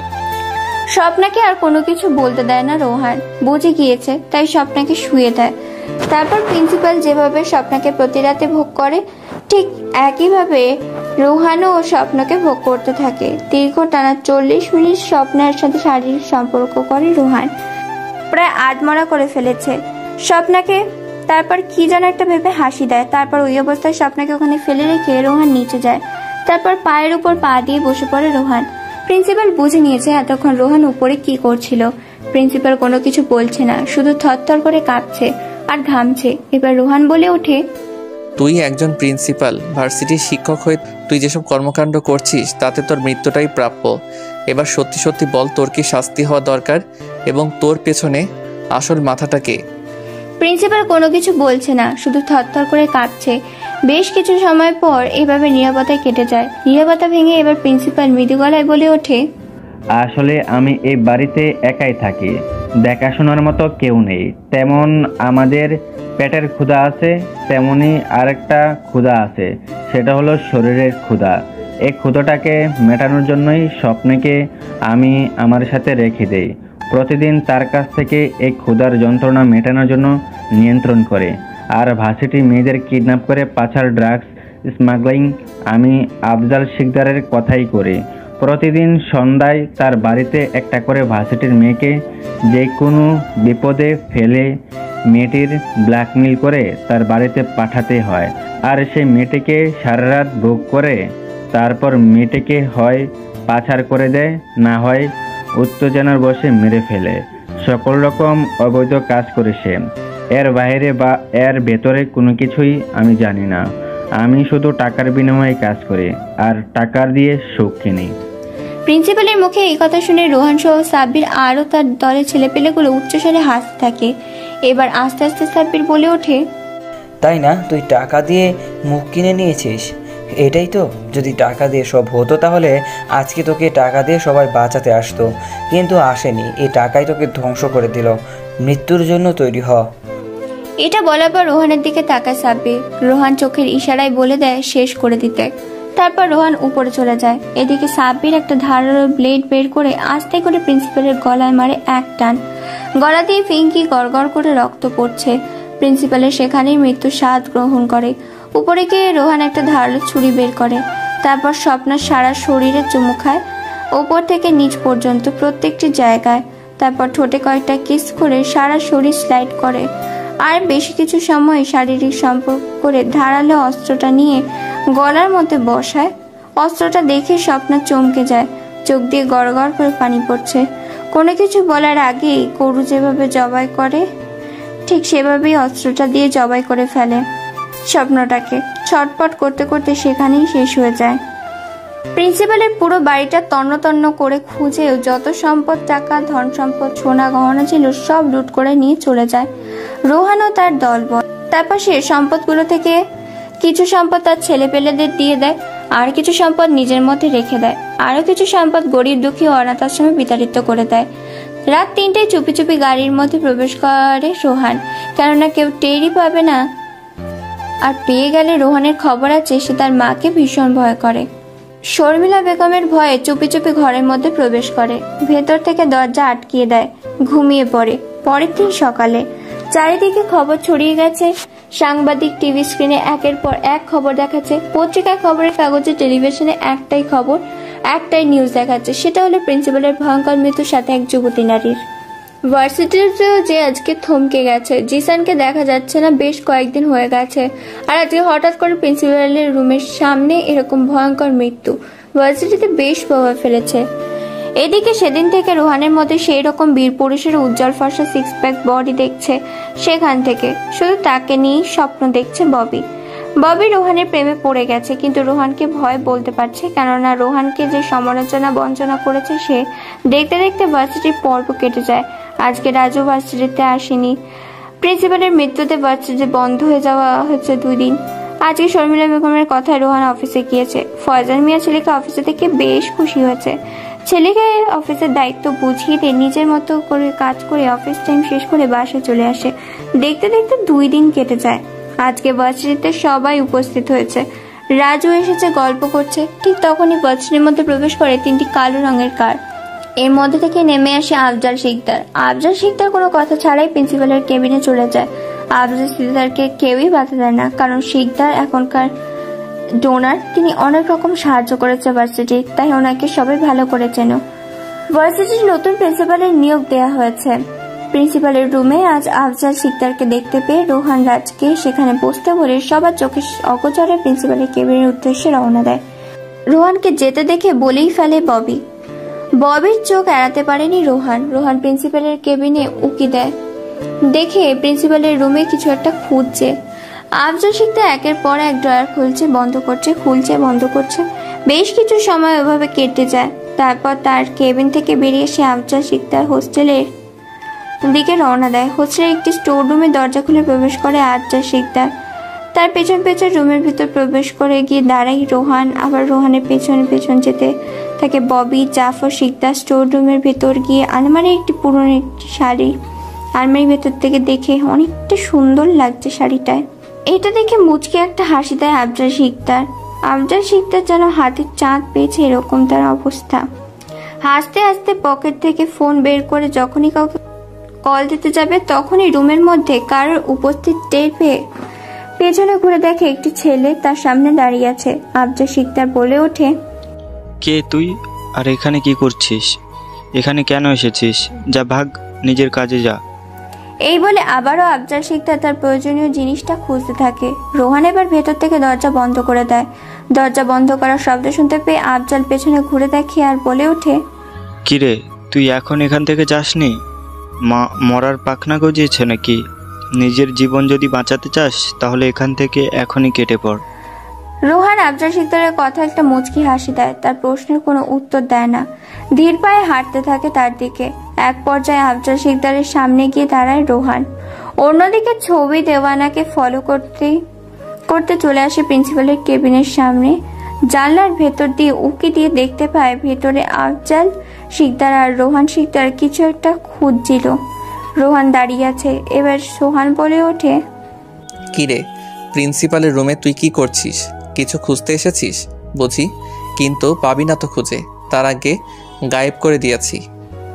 রোহানের মুখে এই কথা শুনে আফজাল বেশ ঘাবড়ে যায়। আফজাল কোনো কিছু বলে না, তবুও খুঁজতে থাকে। হঠাৎ করে রোহান আফজালকে মারে এক লাথি। লাথিকে সোফায় বসে পড়ে।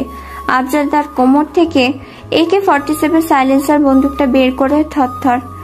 তারপর রোহানের দিকে, কিন্তু বুলেটগুলো তার আগেই ববি এসব থেকে ঘাবড়ে যায়। চিৎকার দিতে যেও চিৎকার না দিয়ে দেখতে থাকে চেয়েছে। রোহানের মধ্যে সুপার হিরোর মতো উড়ে গিয়ে খুশি আফজাল শিকদারের মায়ার কিছুটা দূরে পড়ে থাকার বন্দুকটা তুলে নিয়ে 2 পায়ে 2টা গুলি করে দেয় আর বলে ওঠে, কিরে, এই রোহানকে মারবি তুই? এই রোহান ভাই বেঁচে থাকতে দেশের সন্ত্রাসী করছিস। নির্দোষ মেয়েদের অপহরণ করে তাদের ইজ্জত নিয়ে আজকে তুই শেষ। এই বলে রোহান তার হাতে থাকা বন্দুকটা প্রিন্সিপালের কপালে রাখে।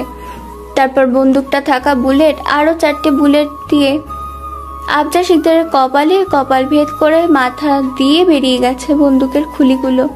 এরা দেখে সজোরে এক চিৎকার দেয় ববি। কারো চিৎকার শুনে পেছন ঘুরে তাকায় রোহান। রোহান পেছন ঘুরে দেখতে পায় ববি দরজার বাইরে দাঁড়িয়ে আছে। রোহান যখনই ববির কাছে আসতে যাবে তখনই ববি সেখান থেকে পালিয়ে যায়। ভার্সিটি থেকে কাউকে কোনো কিছু না বলে রোহান বেশ ঘাবড়ে যায়। রোহান ববির পিছু পিছু যেতে থাকে। এক পর্যায়ে ববির গাড়িটা ধরে ফেলে রোহান। রোহান কোনো কিছু না বলার আগেই ববি বলে ওঠে, প্লিজ আমাকে মারবেন না, আমাকে ছেড়ে দিন। আমি কিচ্ছু দেখিনি। আমি আপনার সাথে যে ভার্সিটিতে যেটা করেছি সেটা অন্যায় করেছি। আমি মানছি, আপনার যা শাস্তি আমাকে দেন, কিন্তু প্লিজ আমাকে মারবেন না। আমি খুব ভয় পাই বন্ধুকে। রোহান ববির দিকে অপলক দৃষ্টিতে তাকিয়ে আছে, কোনো কথা বলছে না। রোহান ভালো করে জানে এখন তার কি করতে হবে, তাই গাড়ির ভেতর থেকে নামিয়ে আনে ববিকে, তারপর নিজের গাড়িতে করে নিয়ে যায় কাজী অফিসের সামনে। রোহান আগেই সাব্বিরকে বলে দিয়েছে যেন সেখানে চলে আসে। তারপর ববিকে নিয়ে কাজী অফিসের ভেতরে যায়, তারপর বিয়ের প্রস্তুতি নেয়। ববি বিয়ে করবে না এমনিতেও। এদিকে রোহান বিয়ের জন্য প্যারা দিচ্ছে কাজীকে। কাজী বিয়ে পড়াবে না বলে যখনই চলে যাবে তখনই বন্দুকের ভয় দেখায়। বন্দুক দেখে কাজী চুপসে যায়, চুপচাপ সব মেনে নেয়। কাজেই শুধু বলেছিল এই বিষয়ে করাবে না, জোরপূর্বক ভাবে বিয়েটা করা মোটেও ভালো কাজ না। তবুও জোরপূর্বক ভাবে বিয়েতে রাজি করেই ছাড়লো ববিকে। তারপর তাদের দুজনের বিয়ে হয়ে যায়। বাড়ির উদ্দেশ্যে রওনা দেয় ববিকে নিয়ে রোহান। কয়েক ঘন্টার মধ্যে রাজপ্রাসাদের মতো একটা বাড়ির সামনে এসে হাজির হয়। এত বড় বাড়ি দেখে চমকে যায় ববি। ববি এক দৃষ্টিতে হাঁ করে তাকিয়ে আছে। এবার ববি বলে ওঠে, এত সুন্দর বাড়ি, এত সুন্দর বাড়িটা কার বাড়ি? বাড়িটা দেখতে অনেক সুন্দর। ববির কথায় কোনো উত্তর দেয় না রোহান, একটা শুধু মুচকি হাসি দেয় রোহান। সাব্বির কলিং বেল বাজাতে ভেতর থেকে কেউ একজন দরজা খুলে দেয়। তারপর বাড়ির ভেতরের সামনে যায় রোহান। শর্মিলা বেগম নিজের ছেলের সাথে 16টি হাতি কোমড়া দেওয়া থেকে মেয়েকে দেখে বলে ওঠেন, মেয়েটা কে রোহান? আর তোর সাথেই বা কি করেছে? সাব্বির, মেয়েটা কে রে? কেউ কোনো কথা বলে না। বেশ কিছু সময় নীরবতার মধ্যে দিয়ে কেটে যায়। নীরবতা এবার রোহান বলে ওঠে, আম্মু সরি, আমি তোমাকে না জানিয়ে বিয়ে করে ফেলেছি আমার পছন্দের মেয়েকে। তুমি তো বলেছিলে আমাকে বিয়ে করে নিতে, তাই বিয়ে করে চলে এসেছি আমার পছন্দের মেয়েকে। ববি রোহানের মুখে পছন্দের মেয়ের কথা শুনে খুশি হয়, কিন্তু তার সাথে সাথে মন খারাপ হয়ে গেল, কেননা একটা খুনি মেনে নিতে পারছে না ববি। ববির মনে রোহানের জন্য ঘৃণা জমতে শুরু করে। শর্মিলা বেগম আর কোনো কিছু না বলে বরং ওখান থেকে চলে যায়। তারপর ভেতরে গিয়ে আসে নতুন বউ। তারপর আবার শর্মিলা বেগম বলে ওঠে, তোমার নাম কি মা? মাথার উপর থেকে ঘোমটাটা সরাও দেখি, তোমার চাঁদ মুখখানা একবার দেখি। বেশ কিছু সময় নীরবতা কেটে যায়। রোহান সিঁড়ি ভেদ করে দোতলার নিচের রুমে চলে যায়। অনেকক্ষণ নীরবতা ভেঙে ববি এবার লাজুকলতা গড়ায় বলে ওঠে, আমি মোসাম্মদ ববি আক্তার উম্মে কুলসুম, বাবা আমজাদ গ্রুপ অফ ইন্ডাস্ট্রির মালিক, মা গৃহিণী, বাবা মায়ের একমাত্র সন্তান আমি। শর্মিলা বেগম আমজাদ সাহেবের নাম শুনে বেশ অবাক হয়। তারপর কি যেন ভেবে শর্মিলা বেগম ববির মাথা থেকে ঘোমটা সরিয়ে দেয় আর চমকে ওঠে। ববি ও শর্মিলা বেগম একে অপরকে দেখে, কারণ শর্মিলা বেগম ববিকেই তার পুত্রবধূ হিসাবে নিজের ঘরের বউ করতে চেয়েছিল। তাই সেদিন ফয়জা চৌধুরী ও শর্মিলা বেগম রোহানের জন্য ববিকে পারফেক্ট ও সিলেক্ট করে আসে এবং কিছুদিন পরে তাদের বিয়ের দিন তারিখ ঠিক করা হবে বলে জানিয়েছিল। কিন্তু শর্মিলা বেগম তার আগেই দেখে তার ছেলে তার পছন্দের মেয়েকে বিয়ে করে এনেছে। এটা থেকে শর্মিলা বেগম বলে ওঠে, আরে মা, তুই আমার ছেলেকে বিয়ে করেছিস? সেদিন তো বললি না, বললি আগেই তোকে এ বাড়িতে নিয়ে আসতাম। শর্মিলা বেগমকে দেখে হকচকিয়ে ওঠে ববি। ববি কি বলবে তার কথায় কোনো কিছু ভেবে পায় না। তবুও ববি আমতা আমতা করতে থাকে আর বলে ওঠে, না মানে আসলে আন্টি ওই আর কি, মানে হয়েছে থাক, আর তোমার লজ্জা পেতে হবে না। যাও উপরে গিয়ে ফ্রেশ হয়ে নাও, আমি ততক্ষণে তোমাদের খাওয়ার ব্যবস্থা করছি। শর্মিলা বেগমের কথা মতো ববি এবার নিজের দোতলা রুমে যেতে থাকে। কোনটা কার চিনতে পারে না, তবুও চলে যায় রোহানের রুম খুঁজতে খুঁজতে। রোহান ভেতরে ফ্রেশ হয়ে কাপড় চেঞ্জ করছিল, তখন রুমের মধ্যে প্রবেশ করে ববি রোহানকে এরকম অবস্থা দেখে মারে এক চিৎকার। রোহান পেছনে ঘুরে দেখতে পায় ববি চিৎকার করছে, তাই আর কোনো কিছু উপায় না পেয়ে ববির মুখ চেপে ধরে। ববি হাতে ইশারায় বোঝাচ্ছে তাকে ছেড়ে দিতে। কিছু সময় পর রোহান ববিকে ছেড়ে দেয়। ববি হাঁপাতে থাকে। রোহান এবার বলে ওঠে, কি ব্যাপার, এইভাবে তুমি চিৎকার করছো কেন? আর তুমি এই রুমেই বা কি করছো? ববি একবার রোহানের দিকে তাকিয়ে আবার চোখ বন্ধ করে ফেলে আর বলে ওঠে, ছি, আপনার কি একটু লজ্জা শরম করছে না একটা মেয়ের সামনে এভাবে খালি গায়ে থাকতে? রোহান ববির কথা শুনে এবার নিজের দিকে তাকায়। নিজের দিকে তাকিয়ে তো অবাক, কেননা শরীরে কোনো কিছুই নেই। তাই দ্রুত ববির বুকে থাকা ওড়নাটা টান মেরে নিয়ে নেয় এরপর নিজের শরীরে পেঁচিয়ে নেয় আর দৌড় দেয় বাথরুমের উদ্দেশ্যে। ববি রোহানের এরকম কর্মকাণ্ডে খুবই অবাক হয়। কিছুক্ষণ পর রোহান বেরিয়ে এসে দুহাত দিয়ে চেপে ধরে ববিকে আর বলে ওঠে, কি ব্যাপার, তুমি আমার রুমে কি করছো? তুমি না মায়ের সাথে ছিলে, আর রুমে এসেছো, নক করোনি কেন? আমি কি জানতাম নাকি এটা আপনার রুম? আমি তো খুঁজতে খুঁজতেই রুমে চলে এসেছি, আর মা আমাকে এখানে আসতে বলেছে। রোহান কিছু বলতে যাবে তার আগে ড্রয়িং রুম থেকে শর্মিলা বেগমের চিৎকার শুনতে পায়। শর্মিলা বেগম বলছে, রোহান কোথায় তুই? নিচে আয়, বৌমাকে নিয়ে খাবার রেডি হয়েছে, তাড়াতাড়ি আয়। তারপর রোহান ববিকে ফ্রেশ হতে বলে নিচে চলে যায় খাবার খেতে। রোহানকে একাই সিঁড়ি থেকে নামতে দেখে শর্মিলা বেগম বলে ওঠে, কিরে তুই একাই সিঁড়ি দিয়ে নামছিস কেন? বৌমা কোথায়? বৌমাকে নিয়ে আয়, না হলে তোকে খাবার দেবো না। শর্মিলা বেগমের কথা শুনে রোহান সেখানে থমকে দাঁড়ায়। কোনো কিছু উপায় না পেয়ে আবার নিজের রুমে চলে যায়, বিছানার উপরে বসে পড়ে। রোহান অন্য দিক দিয়ে ববি ফ্রেশ হয়ে বকবকানি করে বের হয় ববি।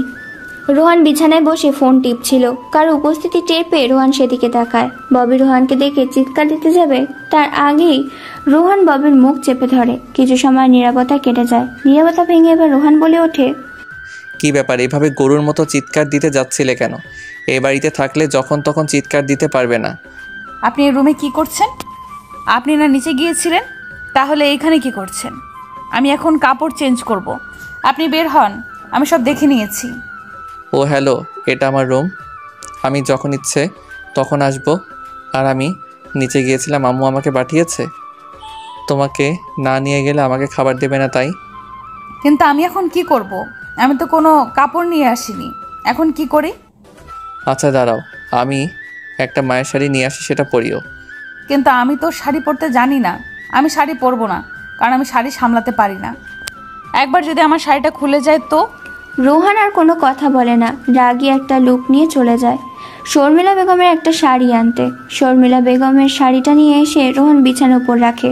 তারপর যখনই ববির বুক থেকে কাপড়টা সরিয়ে দিতে যাবে শাড়ি পরানোর জন্য, তখনই ববি রোহানের হাতটা এক বাড়ি দেয় আর বলে ওঠে, ছি, আপনার লজ্জা করছে না একটা মেয়ের এইভাবে বুক থেকে কাপড় সরিয়ে দিতে? আপনি কেমন মানুষ? ছি ছি, ইনি নাকি আমার স্বামী। ও হ্যালো, এখন থেকে আমি তোমার স্বামী, পরপুরুষ না। সো আমার কাছে সব আধিক্যতা দেখাতে এসো না। পড়লে পড়ো, না পড়লে নেই, আমি গেলাম। যখনই এই কথা বলে বাইরে যাবে তখন পেছন থেকে হাত ধরে ফেলে ববি। তারপর ববি বলে ওঠে, আচ্ছা দাঁড়ান, বাইরে যেতে হবে না, আপনি আমাকে শাড়ি পরাবেন, তবে একটা শর্ত, আমি আপনাকে চোখ বেঁধে দিব আর আপনি আমাকে শাড়ি পরাবেন। রোহান কোনো কথা না বলে সোজা হয়ে দাঁড়ায়। তারপর ববি একটা রুমাল বেঁধে দেয় রোহানের চোখে। তারপর রোহান ববির বুক থেকে কাপড়টা সরিয়ে দেয়। ববি এখন সম্পূর্ণ খালি গায়ে বিছানা থেকে শাড়িটা নিয়ে একে একে পরিয়ে দিতে থাকে ববিকে যতই শাড়ি পরাচ্ছে এবং কুচিগুলো তার পেটে গুঁজে দিচ্ছে, ততই কেঁপে উঠছে ববি দু হাত দিয়ে খামচে ধরে রোহানের মাথার চুল। হাতের বড় বড় নখগুলো খামচে ধরার কারণে পিঠে আঁচড় বসে যায়, সাথে হাতে রোহানেরও। তবুও রোহান শাড়ি পরিয়ে দেয়। তারপর এভাবে আয়নার সামনে নিয়ে ভালো করে সাজুগুজু করিয়ে নিচে নেমে আসে। দুজনকে দেখে শর্মিলা বেগম বলে ওঠে, বাহ, আমার ছেলেও মেয়েকে তো খুব সুন্দর মানিয়েছে। আর নিচে বস, তোদের খাবারতেই। তারপর রোহান ও ববি আর কোনো কিছু না বলে খেতে বসে যায়। শর্মিলা বেগম তাদেরকে খাবার বেড়ে দেয়। দুজনে খাবার খাচ্ছে ঠিক তখন শর্মিলা বেগম বলে ওঠে, জানিস বাবা, তোর জন্যই ববিকে তোর বাবা আর আমি দেখে নিয়েছিলাম, আর কিছুদিন পরে তোদের বিয়ে দিতাম।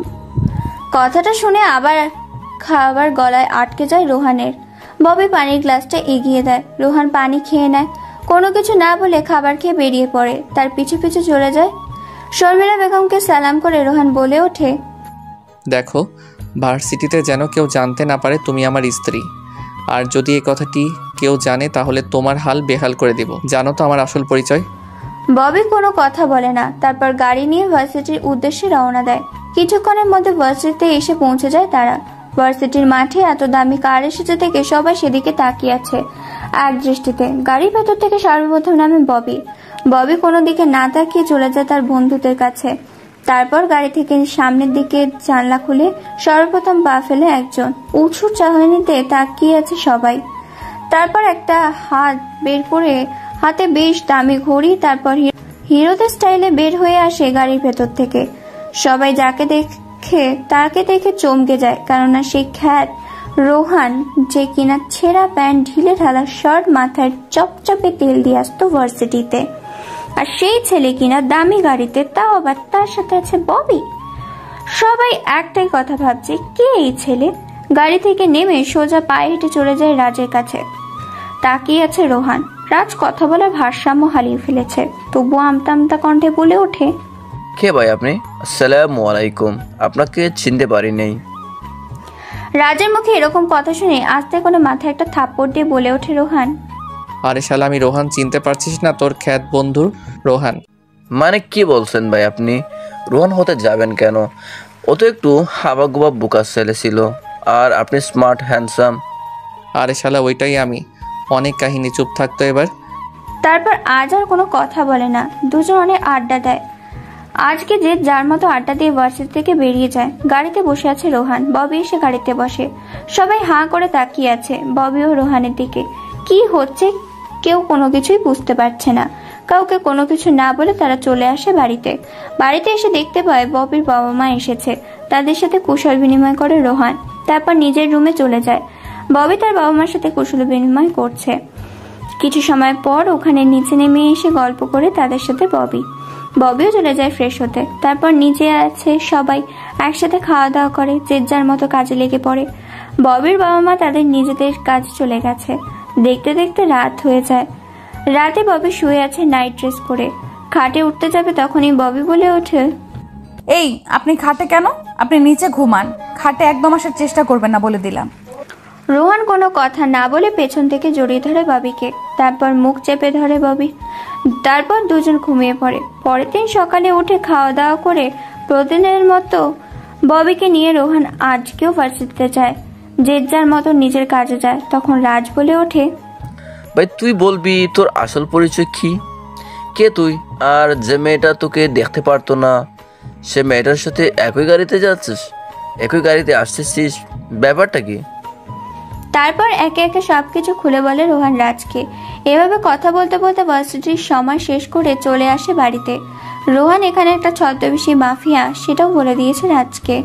আসলে রোহানকে এখানে একটা খুনের প্রতিশোধ নিতে এসেছিল, আর সেটা হচ্ছে জিসানকে মারার উদ্দেশ্য ছিল তার। রোহানের অফিসের চাকরি করত একটি পিয়ন, কোনো মতো সংসার চলত তার। রোহানের অফিসের চাকরি করেই অফিস করেই সময় কেটে যেত পিয়ন সাহেবের। তার মেয়ে অনার্স প্রথম বর্ষে পড়ে একদিন সন্ধ্যার আবায় একা যাচ্ছিল রাস্তা দিয়ে, আর সেদিক দিয়ে মদ খেয়ে বাড়িতে করে যাচ্ছিল জিসান মাতাল অবস্থা থাকার কারণে কোনো কিছু বুঝতে পারে না। গাড়িতে জোরপূর্বকভাবে আভাকে তুলে নেয়, তারপর জঙ্গলের মধ্যে নিয়ে যায় গাড়িটাও আভাকে, আর সেখানে জোরপূর্বকভাবে আভার সাথে জোরাজুরি করে, তাকে জঙ্গলের মধ্যেই রেপ করে। আভা এত সব সহ্য করতে না পারে কাউকে কোনো কিছু না জানিয়ে রুমের মধ্যে সুইসাইড করে। পিয়ন সাহেব কান্নায় ভেঙে পড়ে। সেদিন রোহান পিয়ন সাহেবের মুখ থেকে এসব ঘটনা শুনে সেদিন থেকে রোহান তার মেয়ের সাথে কি হয়েছিল সেটা খোঁজার জন্য রাস্তায় রাস্তায় গলিতে সব জায়গায় খুঁজতে থাকে প্রমাণ। এক পর্যায়ে পেয়ে যায় একটা সিসিটিভি ফুটেজ, আর সেখানে দেখতে পায় ওকে জোরপূর্বকভাবে তুলে নিয়ে যাচ্ছে জিসানকে পেতে হলে তাকে ভার্সিটিতে যেতে হবে। তাই ভার্সিটিতে সে ভর্তি হয় শুধুমাত্র জিসানকে ধরতে, কারণ জিসান এই ভার্সিটিতে মাস্তানি করতে প্রায় সময়ই আসতো। জিসানকে তার উপযুক্ত শাস্তি দিয়েছে। এদিকে আফজাল শিকদারকে মারার কারণে জাফর শিকদারের ছেলে রাকিব হোসেন হন্যে হয়ে করে খুঁজে বেড়াচ্ছে তার বাবার খুনিকে, কিন্তু কোনো সন্ধান পায় না তার বাবাকে কে খুন করেছে। এদিকে আপনাদের সাথে কথা বলতে বলতে চলে এসেছে রোহান ও ববি। তারপর রোহান ও ববি বাড়ির ভেতর চলে যায়। রোহান কাউকে কোনো কিছু না বলে ফ্রেশ হতে চলে যায়। ববি শর্মিলা বেগমের সাথে গল্প করতে বসে যায়। রোহান কাউকে কোনো কিছু না জানিয়ে বেড়ে পড়ে তার নিজের কাজের উদ্দেশ্যে। আরো কিছু সময় আড্ডা দেয় ববি ও শাশুড়ি মায়ের সাথে, তারপর নিজে ফ্রেশ হতে চলে যায়। রাত 10টা বাজে। গোডাউনে বসে আছে রাহাত, সাব্বির, ইভান, সৌভিক। রাহাত ইভান সৌভিককে চেয়ারের সাথে বেঁধে রেখেছে সাব্বির। রোহান এবার বলে ওঠে, তোরা তো জানিস আমার সাথে বিশ্বাসঘাতকতা করার পরিণামটা কি হতে পারে। তোরা আমার দলের ছেলে হয়ে হাত মিলিয়েছিস ওই আফজাল শিকদারের ছেলের সাথে। আমার সকল ইনফরমেশন তাদেরকে দেওয়ার সাহস পেলি কোথায়? তারা তিনজন কথা বলার শক্তি খুঁজে পাচ্ছে না। চোখ দিয়ে অঝরে পানি পড়ছে, সারা শরীর মেরে ফাটিয়ে দিয়েছে, সারা শরীর গড়িয়ে রক্ত চুয়ে চুয়ে পড়ছে। তবুও যেন একটু দয়া মায়া হয় না রোহান ও সাব্বিরের। রোহানের কথা মতো সাব্বির মরিচের গুঁড়ো নিয়ে আসে, তারপর তাদের চোখে মুখে নাকে মরিচের গুঁড়ো ডলে দেয়।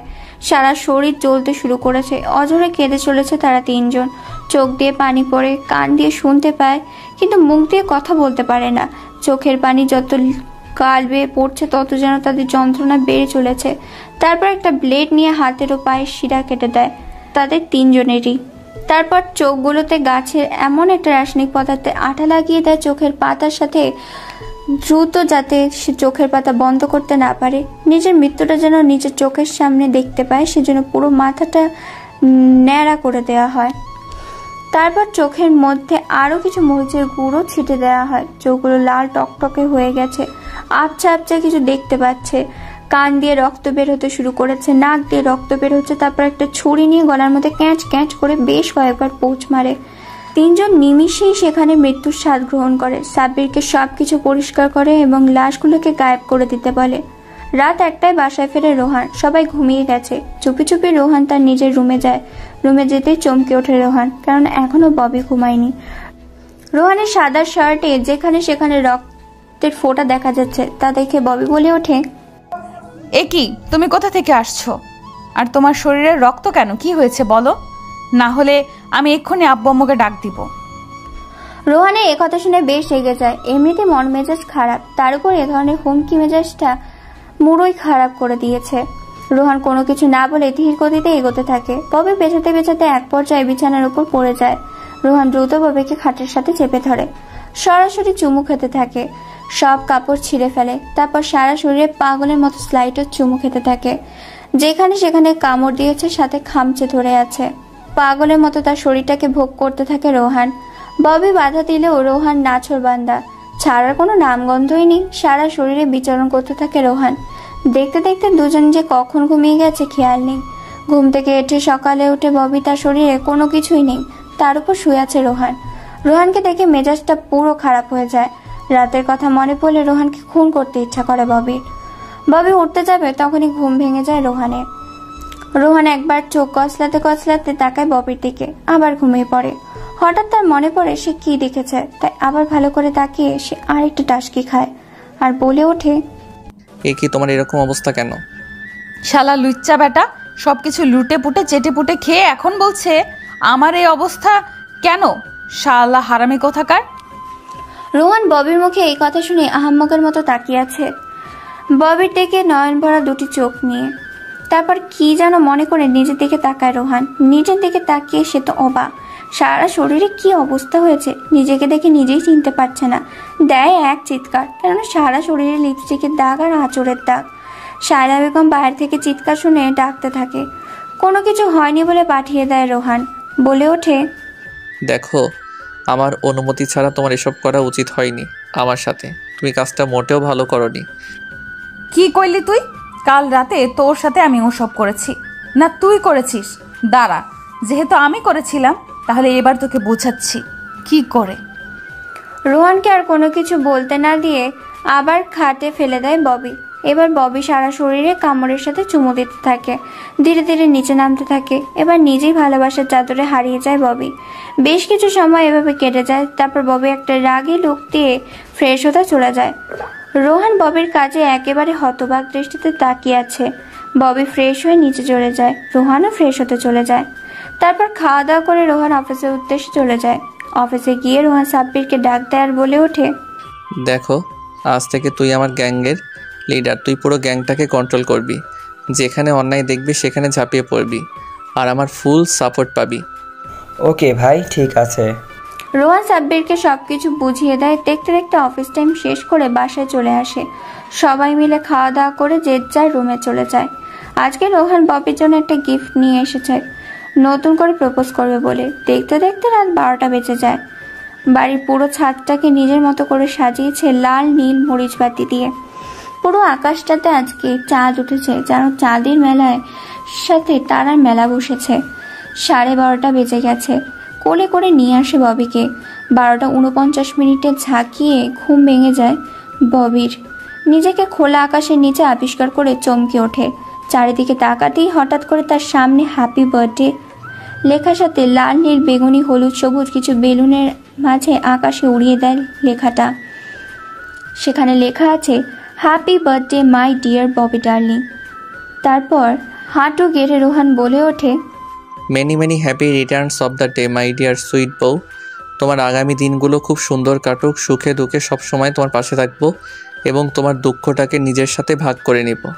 সুখের সময় তোমার কাছে না রাখলেও দুঃখের সময় তোমার হাতটা ছাড়বো না। আমি তোমায় ভালোবাসি। I love you Bobby. Do you love me and will you marry me? নতুন করে জীবনটা শুরু করি, চলো না ববি?